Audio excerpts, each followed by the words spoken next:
Hello everyone, welcome to this special session on management.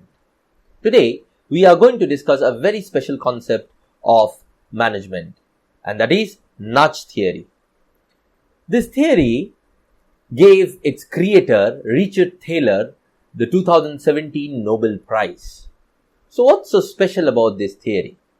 Now, to understand what is special about any theory, we should understand the applications of that theory. Now, here the application should also be specific to our requirement. So, let's look at the application.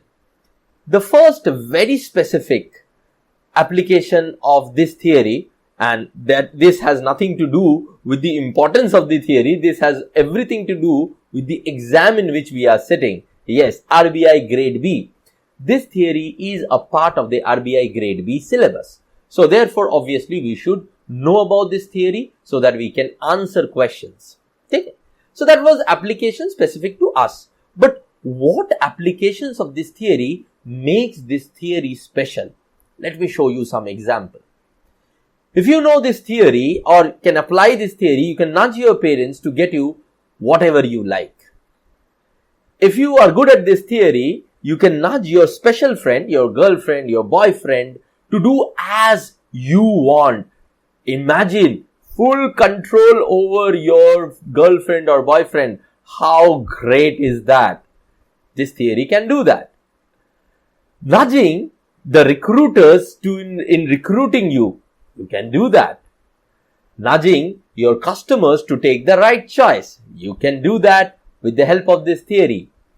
Nudging people to choose the right policies and much more.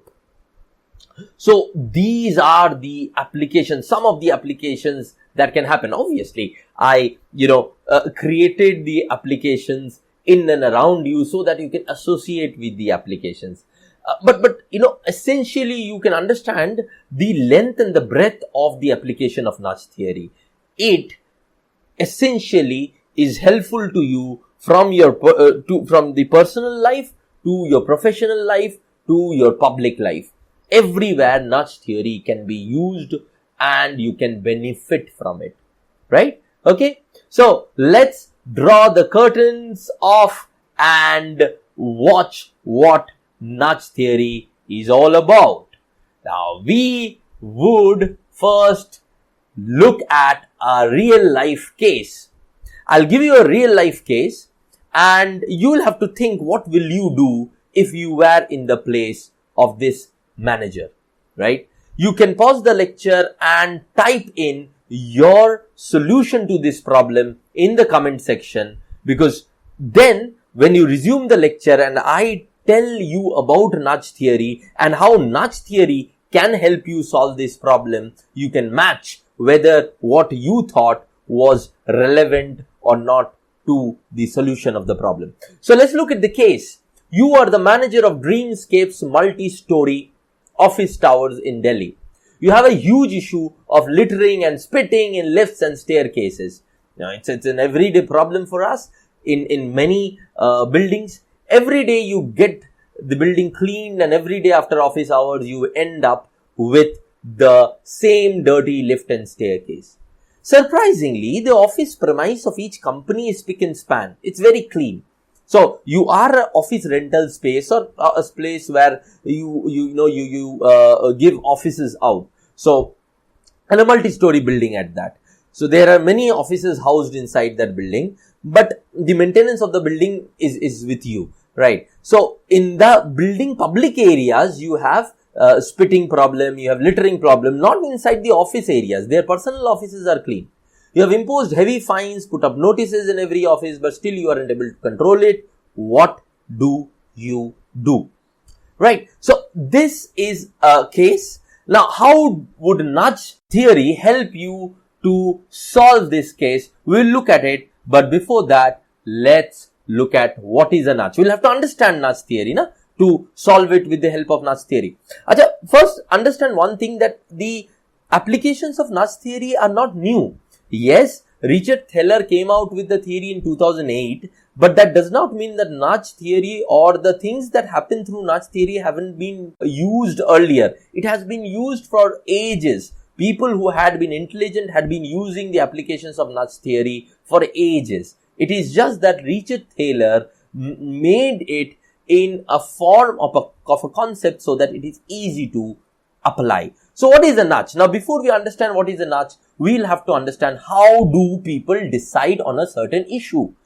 People decide on a certain issue on the basis of two systems. One is system 1, fast, automatic, reactive, situation and judgment influence decision. Something which is on the spur of the moment decision. So that is system 1. And the second is system 2, slow, reflective, thoughtful.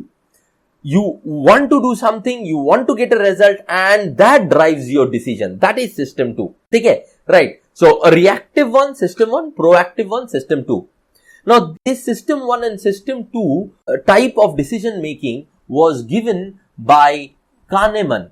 Now Kahneman was a behavioral scientist who received a Nobel Prize in early 2000, I suppose, due to this particular theory, which is called prospect theory. So Kahneman and Tversky developed prospect theory. And in prospect theory, they discussed this decision-making pattern of people, the two systems in which people can make decision or people normally makes decision. Now, based on this understanding from prospect theory of Daniel Kahneman and Amos Tversky, Richard Thaler and Cass Sunstein created nudge theory. So, Daniel Kahneman and Amos Tversky in 1980s gave us prospect theory. And in prospect theory, system 1 and system 2 type of decision making was very important. And from that concept, they created a nudge theory so that we can control the actions of people, so that people take system 2 decisions more than system 1 decisions. Right. Achha, why system 2 decisions more? Because simple. System 2 decisions are thoughtful decisions, and therefore the people who are taking the decisions for themselves, they would be more rational rather than in system 1. They would be more reactive in system 1, whereas they would be rational in system 2. So for every business, for every person, it is better that people around them take rational decisions. Okay, right? You might be thinking sir, you said that we can nudge our parents to get us a new bike. We can nudge our partners to do whatever we like. So, it might not be rational, what we like. Yes, now there was a catch. I gave those list of items to drive your interest. But it has to be very, very clear to you that you cannot get people to do irrational stuff through nudge theory. No. Your parents would give you a bike only if they think that it is right for you. Yes, you can create the nudge where they would think that it is right for you.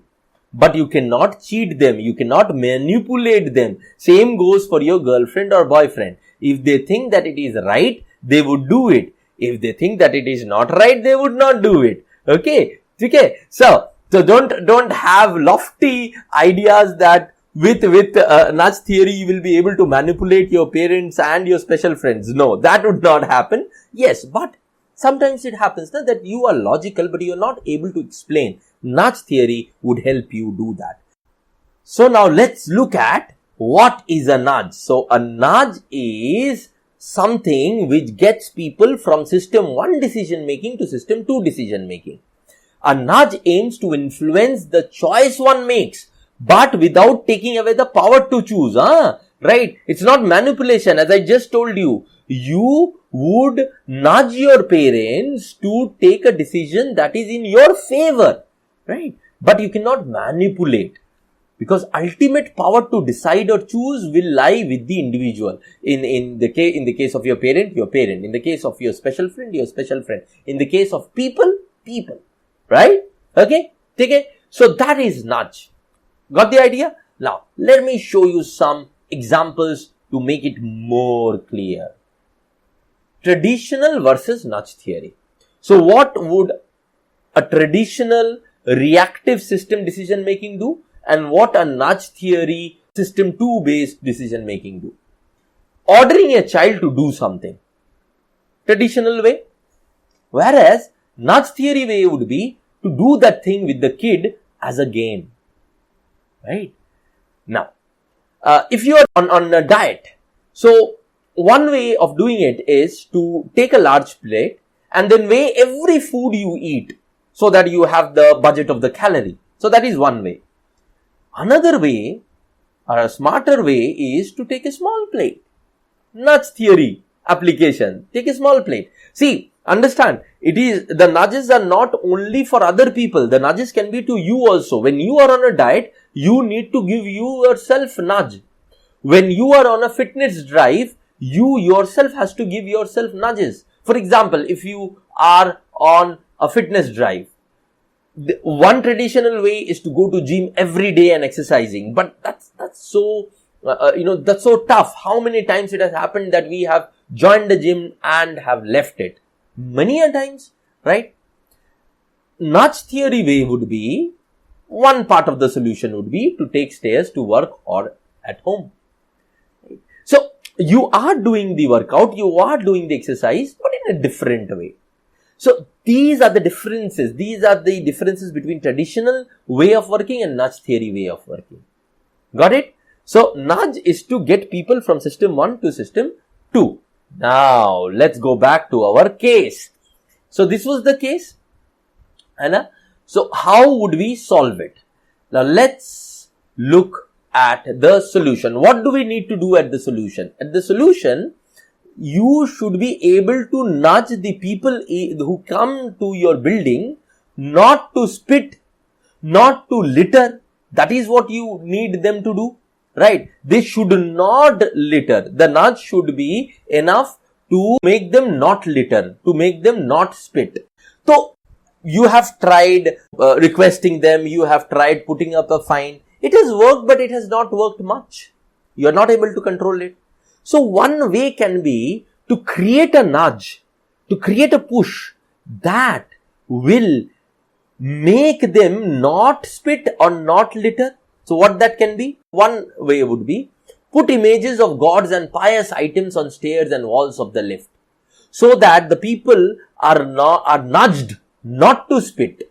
So when you have an image of God on the wall, you must have seen in those buildings, people do not spit, or there is very less spitting in those buildings. That happens, na?